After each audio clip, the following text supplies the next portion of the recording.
Picture this, a powerful CEO rolls into a fancy restaurant for a blind date, her heart pounding with hope, but as soon as he sees her wheelchair, his smile fades, and he mutters an excuse before bolting out the door. Humiliating, right? But wait till you hear what happened when she met a single dad who flipped the script in the most heartwarming way imaginable. This story of underestimation and ultimate validation will have you rooting for karma like never before. If you've ever been judged, overlooked, or made to feel less than because of something beyond your control, smash that like button now. Subscribe for more tales of triumphant comebacks. And buckle up pal, because this Reddit gem is about to deliver the emotional payback you've been craving.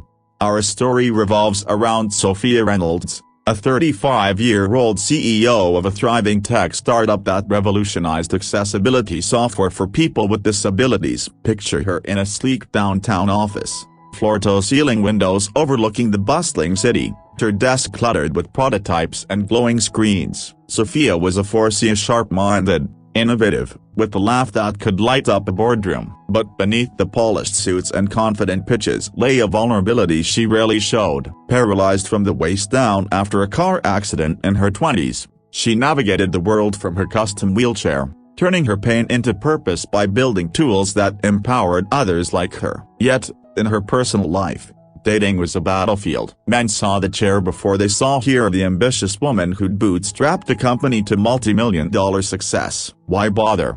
She'd think, staring at her reflection in the mirror, her fingers gripping the armrests until her knuckles whitened. They all run eventually. The injustice started small but snowballed into a crushing weight. Sophia's friends, well-meaning but persistent, kept setting her up on blind dates, insisting she deserved love. But each one chipped away at her spirit. Take Mark, the investment banker. He arrived early, all charm and cologne, but when Sophia wheeled up to the table, his eyes darted to her chair like it was a red flag. "Oh, I didn't realize," he stammered, his fork clattering against the plate as he fumbled for words. The air thickened with awkward silence, the clink of glasses around him mocking her discomfort. Internally, Sophia seethed. "Realize what? That time, human?" She forced a smile, but he spent the evening checking his watch, excusing himself early with the lame work emergency. Later, he ghosted her texts. Then there was Alex, the artist. He outright laughed when she mentioned her accident, saying, "Wow, that's heavy for a first date. I need someone lighter." His words landed like a punch, her chest tightening as if the air had been sucked from the room. She wheeled out alone, the restaurant's soft jazz fading behind her, tears stinging her eyes in the cold night air. "Am I that unlovable?" she whispered to herself in the taxi, the streetlights blurring through the window. The antagonists weren't just these men, it was the pattern, the societal snobs who viewed her disability as a deal-breaker. Sophia's ex-colleagues from her early career days added fuel whispers at industry events about how brave she was, but never inviting her to after-parties, assuming she'd slow things down. One former boss, a slick executive named Derek, even joked at a conference, "Sophia's brilliant, but good luck finding a guy who'll push the chair instead of the envelope." The audience chuckled, but Sophia's face burned, her hands trembling on her lap. She built her company partly as revenge, proving them wrong in buzziness about romance, that remained the raw wound. Friends urged her to stop dating, but Sophia's determination flickered like a stubborn flame. "I won't let them win," she'd think, scrolling through apps late at night, her bedroom lit only by her phone's glow, the hum of the city outside a lonely soundtrack. The escalation hit peak frustration after a string of disasters. Date after date, the same script, initial interest via messages, then shock at the restaurant. One guy, Tom, even said outright, "I admire you, but I have a kid here. I need someone who can keep up." Sophia's stomach knotted, her fork hovering midair as the words hung between them. She excused herself to the bathroom, gripping the sink, breathing shallowly to fight the rising panic. "Keep up? I've outrun all of you in life." Back home, she'd collapse into bed, the sheets cool against her skin, replaying the rejections like a bad movie. Powerless in a world that prized perfection, she started doubting her worth. Maybe they're right. Maybe I'm too much hassle. Her company thrived, but isolation crept in. the echo of her empty apartment amplifying her heartache. The turning point came when her best friend, Mia, set up one last blind date. "Trust me, Soph, he's different, a single dad,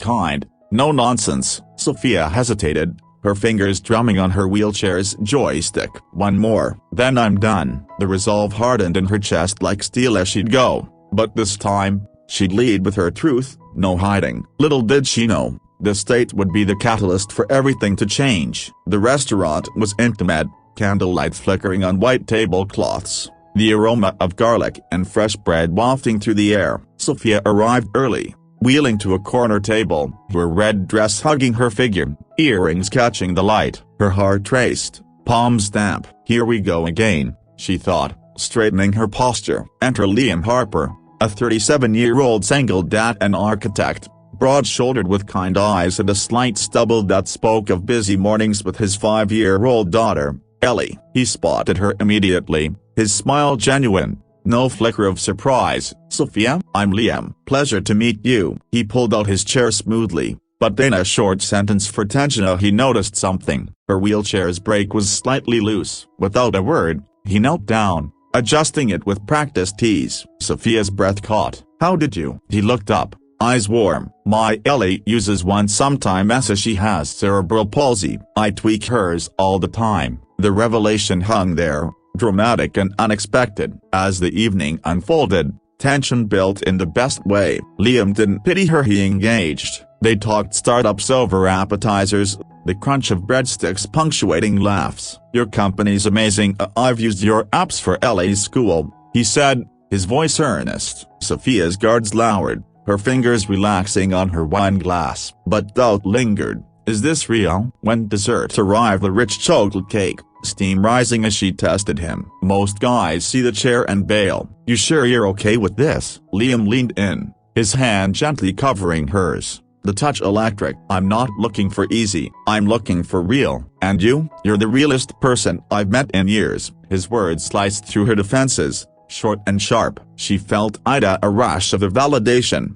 her chest expanding like she'd been holding her breath forever. The payoff crested like a wave as Liam shared more. "Ellie would love you as she's feisty, just like your mom was before she passed." Sophia's eyes widened, but then he pulled out his phone, showing photos of Ellie grinning from her adoptive chair. "See, we're a package deal, wheels and all." In that moment, the years of rejection shattered. Sophia's antagonists to the shallow dates, the judgmental whispers faded into irrelevance. Liam wasn't stunned by her chair, he embraced it. "You've built an empire while dealing with this. That's strength," he said, his admiration raw. Sophia's tension released in a flood of tears welling, not from pain, but triumph. She laughed through them, feeling seen, whole. "You have no idea what this means." Liam's shocked grin mirrored her joy, but the real humiliation was on her past rejectors, imagined in her mind as petty shadows. She leaned forward, their foreheads touching briefly,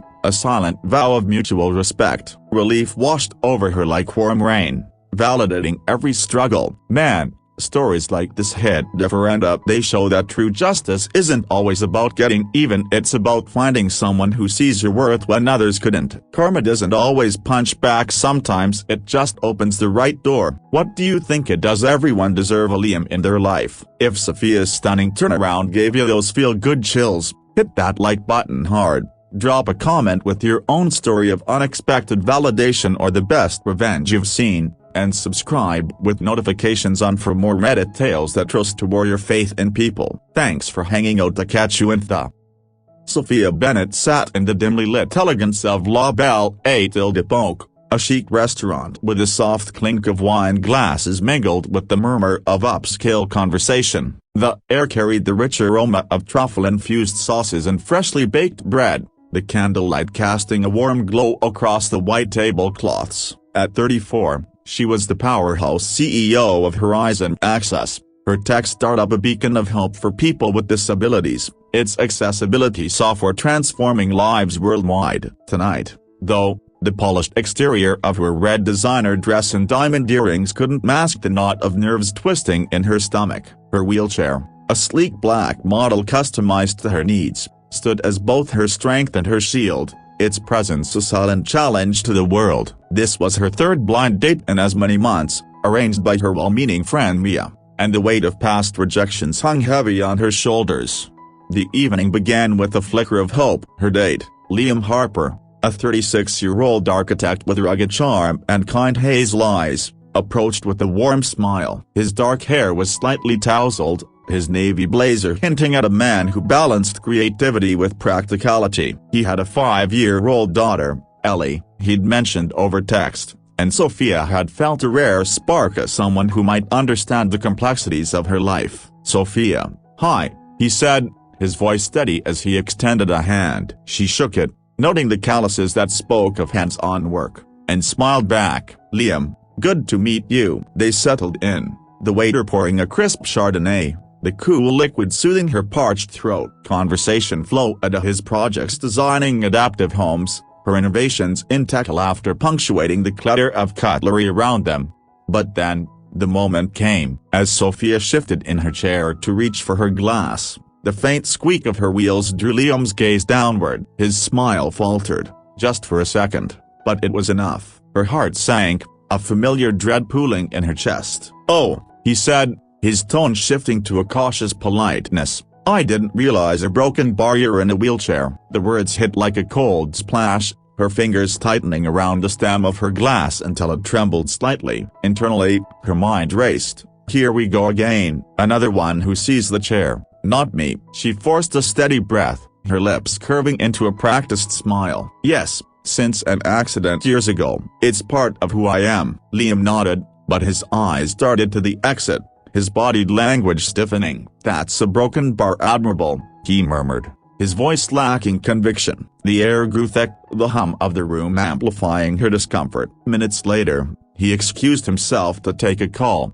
his chair scraping the floor with a harsh screech. Sophia watched, her chest tightening, as he slipped out the door, his figure disappearing into the night. The waiter returned with their appetizers, a crisp bruschetta topped with glistening tomatoes, but the taste turned to ash in her mouth. Alone at the table, the candle flickered mockingly, casting shadows that danced like the ghosts of her past dates. Tears prickled her eyes, but she blinked them back, her jaw clenching. "Another coward," she thought, the sting of rejection burning deeper than the accident scars she hid beneath her dress. She paid the bill with a shaky hand, the rustle of cash a hollow sound, and wheeled out into the cool September air, the city lights blurring as she fought the urge to break down.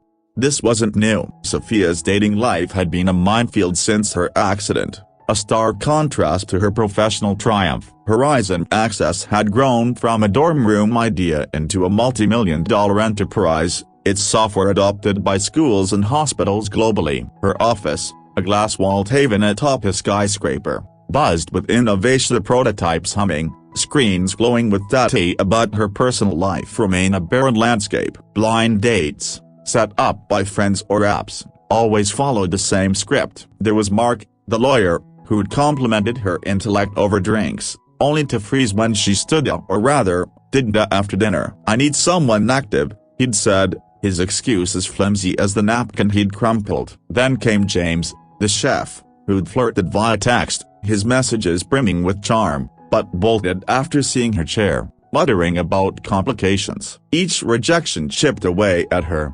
confidence eroding like sand under a relentless tide. The antagonists weren't just these men, they were the shallow societal currents that judged her worth by her mobility. Colleagues from her early career days whispered at industry galas, their pitying smiles cutting deeper than their words. "She's done well, considering," one had said, sipping champagne while eyeing her chair. Another, a former mentor named Victor, had once quipped at a networking event, "Sophia's a genius, but who'd want to date the wheelchair?" Laughter had rippled through the crowd, and Sophia's face had burned, her hands gripping the armrests until her knuckles whitened. She channeled that humiliation into her work, building Horizon Access into a testament of her resilience, but love remained elusive. Friends like Mia urged her to keep trying, but each failure left her more isolated, her apartment a silent refuge where the hum of traffic outside mirrored the loneliness within.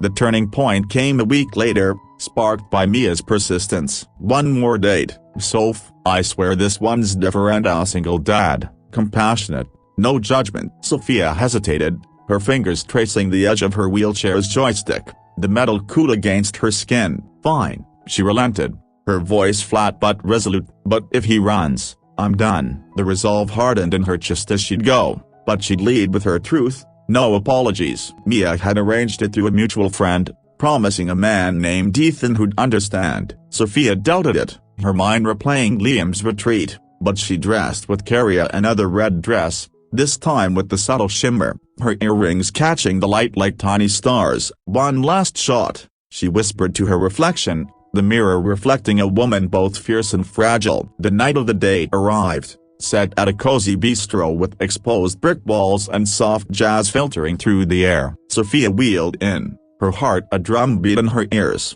the scent of rosemary and roasted garlic wrapping around her. Ethan Carter, 38, waited at a corner table, his broad frame relaxed in a charcoal sweater, his dark eyes crinkling with a genuine smile. A single dad to 6-year-old Noah, who had spina bifida, Ethan's presence exuded a quiet strength. Sophia, wow, he said, standing to greet her, his tone warm without a hint of hesitation. She shook his hand, noting the steady grip, and settled in. The conversation started tentatively at his work restoring historic buildings, her tech innovations, but soon flowed like a river breaking free. Laughter punctuated their words, the clink of glasses a comforting rhythm. Then came the moment of truth. As Sophia adjusted her position, the faint creak of her chair drew Ethan's attention. Unlike Liam, his gaze softened, no flinched. Nice chair, he said casually, sipping his water. Noah's got one to a custom job, like yours. I'm always fiddling with it. Sophia's breath caught,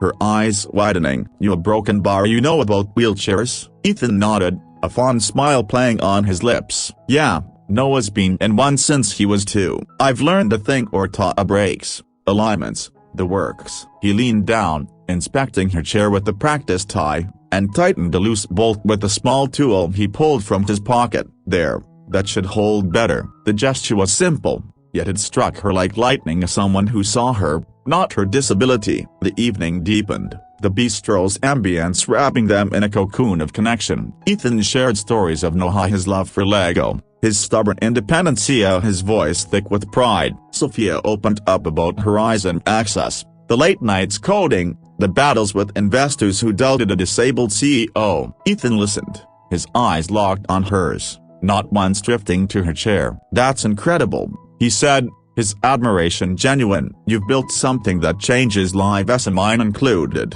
Noah uses your app at school. The validation washed over her, her chest loosening, a warmth spreading where cold rejection had lingered. The turning point came with dessert, a rich tiramisu, its coffee scent mingling with the candle's wax. Sophia, emboldened, tested him. Most guys see the wheelchair and run. You're still here, why? Ethan set down his spoon, his gaze steady. Because I'm not looking for perfect, I'm looking for real. And you, Sophia, you're the realest person I've met. Ellie's mom passed years ago, and I've raised Noah alone. I know what strength looks like. His words hung in the air, sharp and true, cutting through years of doubt. Sophia's heart raced, her fingers brushing a tear from her cheek. You have no idea what that means, she whispered, her voice cracking with emotion. In the weeks that followed, their bond grew. Ethan invited her to meet Noah, a bright-eyed boy who wheeled up to her with a grin, showing off his own chair's modifications. You're the app lady, he exclaimed, and Sophia laughed, the sound free and unburdened. They spent afternoons at parks, Ethan pushing Noah while Sophia rolled beside them, the crunch of leaves under tires a new rhythm in her life. Professionally, her confidence soared. Horizon Access landed a major contract, her leadership unquestioned. But the personal victory was sweeter. Ethan's ex-colleagues, who'd once mocked her at industry events, now watched in silence as she thrived, their snide remarks silenced by her success.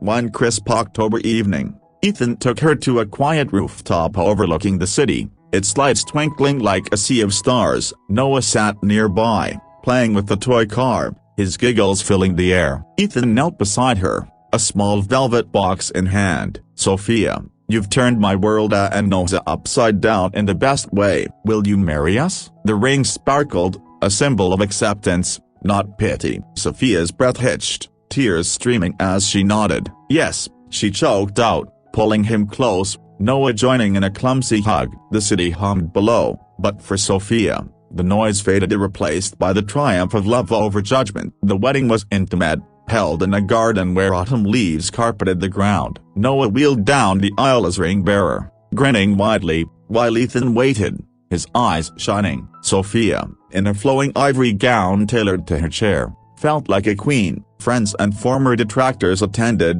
their whispers of brave replaced by awe. Victor, her old mentor, approached post-ceremony, his face flushed. "Yeah, broken bar, I misjudged you, Sophia." "Congratulations." She nodded, her smile serene. "Turns out, love sees what you couldn't." The reception buzzed with laughter, Noah dancing in his chair, Ethan whirling Sophia under string lights. Each moment was a victory lap, her past rejections crumbling under the weight of this new family. Months later, Horizon Access expanded, Sophia mentoring young entrepreneurs with disabilities, her story inspiring a movement. Ethan and Noah moved into her spacious home, its ramps a testament to their shared life. One night, as they sat on the balcony, the city's glow reflecting in their glasses, Sophia reflected on her journey. The shallow dates, the sneers they'd fueled her fire, but Ethan's acceptance had forged her crown. "Sometimes," she murmured to Ethan, "the tables turn when you least expect it." He squeezed her hand,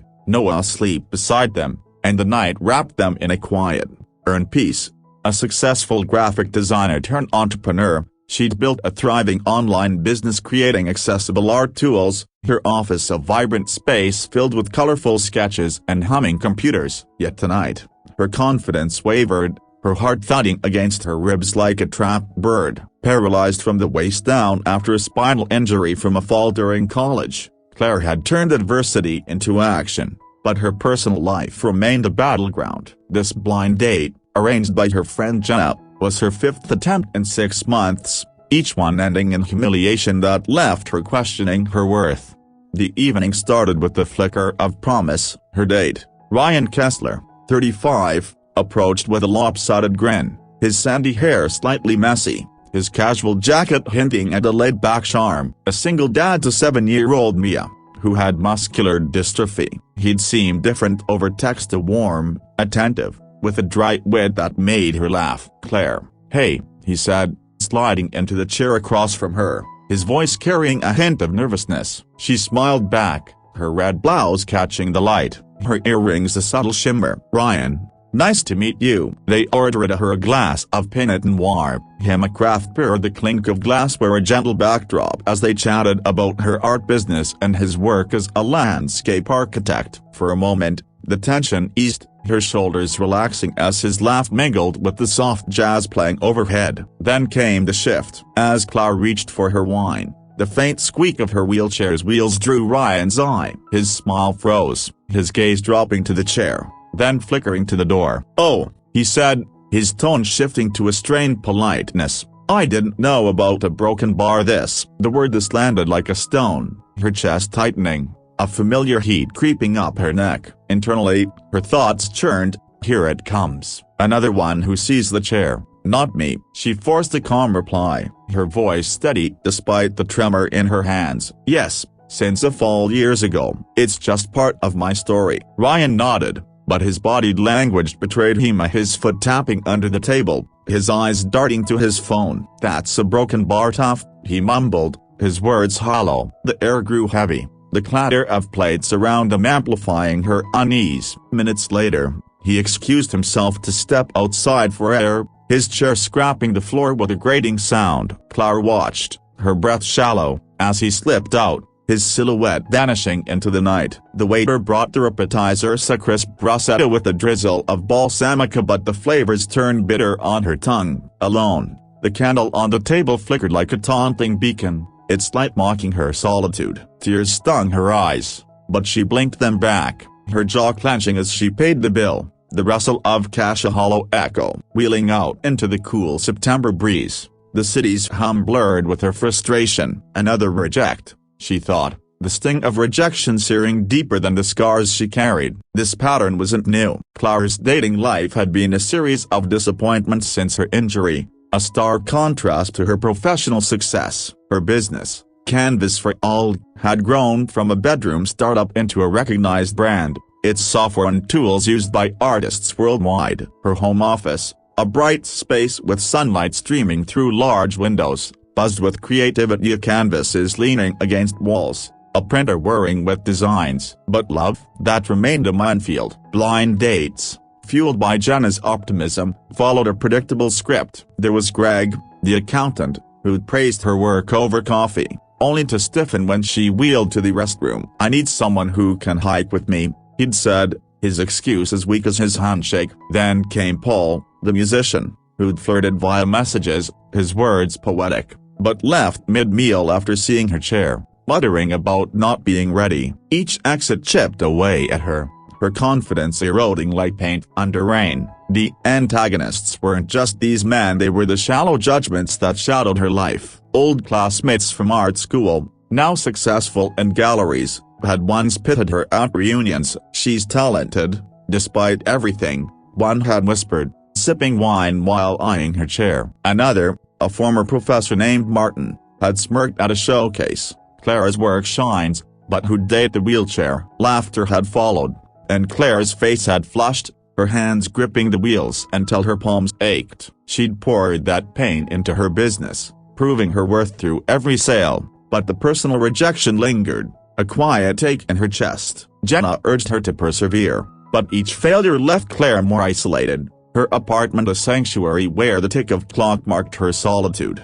The turning point came a week later, spurred by Jenna's stubborn hope. "One more, Claire. I know a guy, Ethan, a single dad, understands challenges. Give it a shot." Clara sighed, her fingers tracing the joystick of her chair, the metal cool and familiar. "Okay," she conceded, her voice tinged with resignation. "But if he bolts, I'm out." The resolve hardened within. Here she'd go, but she'd on her truth, no hiding. Jenna had connected her with Ethan through a mutual friend, promising a man who'd get it. Clara doubted it, her mind replaying Ryan's retreat, but she dressed with care, a deep blue dress that hugged her frame, silver earrings catching the light. "Last chance," she murmured to her reflection, the mirror showing a woman both determined and weary. The night arrived, set at a quaint cafe, tilde copyright with exposed brick walls and the aroma of freshly brewed coffee weaving through the air. Claire wheeled in, her pulse a steady drumbeat, the soft hum of conversation wrapping around her. Ethan Matthews, 37, waited at a corner table, his broad shoulders relaxed in a green sweater, his brown eyes warm with a quiet intensity. A single dad to 6-year-old Lily, who used the wheelchair due to a congenital condition. Ethan's presence exuded a grounded strength. "Claire." "Hi," he said, standing to greet her, his smile genuine and unhesitating. She shook his hand, noting the steady grip, and settled in. The conversation began tentatively at his work designing accessible parks, her art innovations, but soon flowed like a river breaking free, laughter punctuating the clink of cups.